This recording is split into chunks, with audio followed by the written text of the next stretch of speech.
ये student 7th question अब करेंगे। From a point on the ground the angles of elevation of the bottom and the top of transmission tower fixed at the top of 20 metre high building are 45 and 60 degree respectively. अब यहाँ तक पहले इस बात को समझ लो। सबसे पहले यहाँ से मुझे एक बात समझ में आई है। फ्रॉम द पॉइंट, यहाँ पे एक बात आपने ध्यान से रखनी है। Angle of elevation transmission tower वो बोल रही है। एक ट्रांसमिशन टावर के जब टॉप को और बॉटम को देखा ग्राउंड के एक पॉइंट से, जबकि वो ट्रांसमिशन टावर कहाँ है? At the top of 20 metre high building. इतना समझ में आया? तो इस बात को मैं फिगर में कन्वर्ट कर रही हूँ।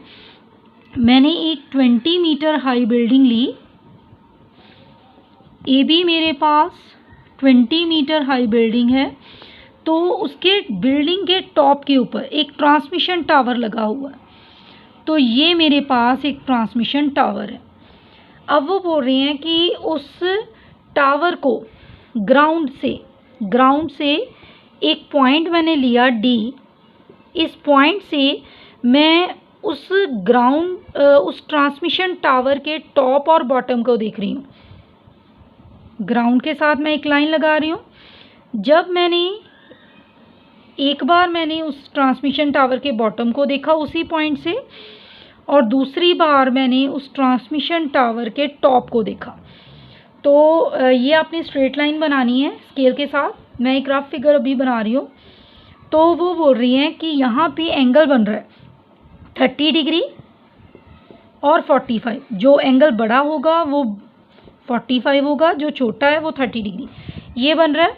तो मैंने ढूंढना है हाइट ऑफ ट्रांसमिशन टावर, ये चीज़ ढूंढनी है। तो मैं इसको क्या मान लूँ? एच मान लेती हूँ। ठीक है, ऐसे ढूंढना है हमने। तो कैसे करेंगे इस क्वेश्चन को? पहले मैं इस फिगर को ए बी सी, क्योंकि मुझे इतनी हाइट गिवन है, तो मैं ए बी डी इस ट्राइंगल को लेकर चलूँगी। यहाँ पे परपेंडिकुलर गिवन है, मैं बेस ले लूँगी, बेस ढूंढ लूँगी। जब मुझे बेस मिल गया तो मैं बड़ी ट्राइंगल लूँगी। तब मेरे पास एंगल ऑफ एलिवेशन 45 डिग्री होगा। बेस मेरे पास होगा। तो मैं इस ट्राइंगल की जो पूरा परपेंडिकुलर है वो ढूंढ लूँगी। उसके बाद जब मैंने पूरा परपेंडिकुलर ढूंढ लिया, ये पूरी हाइट ढूंढ ली, पूरी मिल गई, इतनी मिल गई। इसमें से पूरे में से अगर मैं 20 को माइनस कर दूंगी तो आ जाएगा मेरे पास h की वैल्यू। ठीक है, तो ढूंढते हैं अब हम। ऐसे क्वेश्चन को करेंगे अटेम्प्ट। थोड़ी सी पहले डिस्क्रिप्शन लिख लें। ये सब इसमें देखो। हाइट ऑफ बिल्डिंग मुझे 20 मीटर दिया हुआ है। हाइट ऑफ ट्रांसमिशन टावर मैंने अपनी तरफ से h मीटर मान लिया है। थीटा 30 डिग्री, दोनों एंगल ऑफ एलिवेशन लिख लेंगे 30 डिग्री और 45। मैंने एक को 5 मान लिया और एक को थीटा। अब एक right angle triangle A B D लेकर चल रही हूँ, वो वाली राइट एंगल ट्राइंगल जिसमें मुझे परपेंडिकुलर 20 गिवन है और मैंने बेस निकालना है बी डी। तो मैं अब इसमें लिख रही हूँ परपेंडिकुलर और बेस अगर जब यूज़ होगा तो हमें पता है कि tan थीटा यूज़ होगा। p over b values put कर दें। 30 डिग्री, परपेंडिकुलर 20, बेस हमारे पास बी डी है। ये आ जाएगा फ्रॉम टेबल 1/√3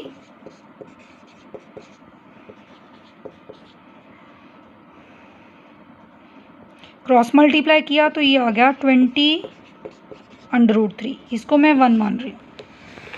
ठीक है, क्योंकि ये यूज़ होगा। अब मैं पूरी ट्राइंगल ले रही हूँ कि अब मुझे बेस मिल गया। पूरी ट्राइंगल ले रही हूँ, ट्राइंगल बी सी डी।